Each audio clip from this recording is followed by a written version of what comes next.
अक्सर हमारी जिंदगी में ऐसे मोड़ आते हैं ना, जहां दो रास्ते सही लगते हैं पर चुनना किसी एक को ही होता है। आज हम 15वीं शताब्दी के महान कवि कबीर के एक ऐसे ही दोहे को समझने की कोशिश करेंगे जो एक सदियों पुरानी पहेली हमारे सामने रखता है। अगर गुरु और भगवान दोनों एक साथ सामने आ जाएं, तो पहले सम्मान किसे दिया जाए?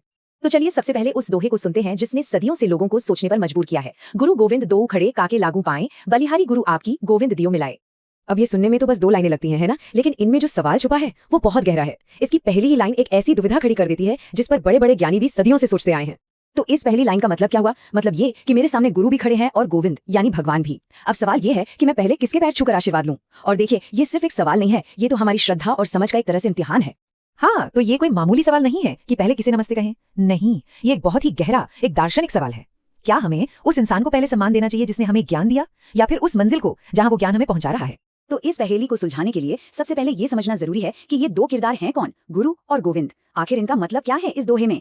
तो देखिए, एक तरफ है गुरु। गुरु कौन है? वो जो हमें रास्ता दिखाते हैं, हमारी टीचर, हमारे गाइड। और दूसरी तरफ है गोविंद यानी भगवान, हमारी मंजिल, वो परम सत्य जहां हम पहुंचना चाहते हैं। तो एक तरह से एक रास्ता है तो दूसरी मंजिल। तो सवाल तो सच में बहुत बड़ा है, पर सबसे अच्छी बात क्या है पता है? कबीर हमें इस सवाल के साथ अकेला नहीं छोड़ते। वो दोहे के दूसरी ही लाइन में इसका एक ऐसा जवाब देते हैं जो बहुत ही खूबसूरत और हैरान करने वाला है। और वो जवाब है, बलिहारी गुरु आपके गोविंद दियो मिलाए।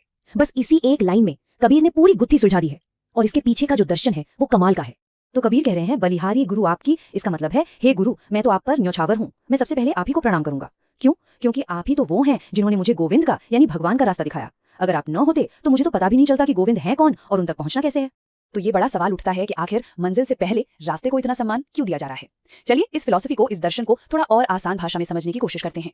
इसको एक उदाहरण से समझते हैं। मान लीजिए गोविंद एक छिपा हुआ खजाना है, तो गुरु कौन हुए? गुरु वो इंसान है जो हमें उस खजाने तक पहुंचने का नक्शा देते हैं। अब सोचिए, अगर नक्शा ही ना हो तो खजाना तो हमेशा छिपा ही रहेगा, है ना?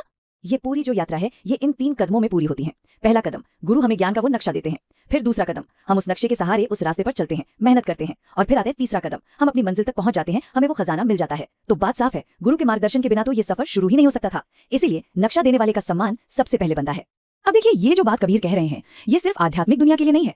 ये एक ऐसी सीख है जो कभी पुरानी नहीं होती। आज भी हमारी जिंदगी में, चाहे वो पढ़ाई हो, करियर हो या कोई भी फील्ड हो, ये बात उतनी ही सच है। तो असल में कबीर का ये दोहा हमें जिंदगी के कुछ बहुत जरूरी उसूल सिखाता है।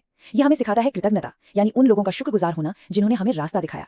ये हमें विनम्रता सिखाता है, क्योंकि सीखने के लिए झुकना बहुत जरूरी है। और सबसे बड़ी बात, ये हमें एक अच्छे मार्गदर्शक, एक अच्छे मेंटर की अहमियत बताता है। तो ये है कबीर का पूरा संदेश। एक बार फिर से, गुरु गोविंद दो खड़े काके लागू पाएं, बलिहारी गुरु आपके गोविंद दियो मिलाए। एक सीधा साधा लेकिन बहुत ही गहरा विचार जो ज्ञान देने वाले को मंजिल से भी ऊंचा दर्जा देता है। और जाते जाते एक सवाल के साथ छोड़ते हैं। जरा सोचिए, हमारी अपनी जिंदगी में वो गुरु कौन है जिसने हमें किसी ऐसी मंजिल का रास्ता दिखाया जिसे हम शायद अकेले कभी देख ही नहीं पाते।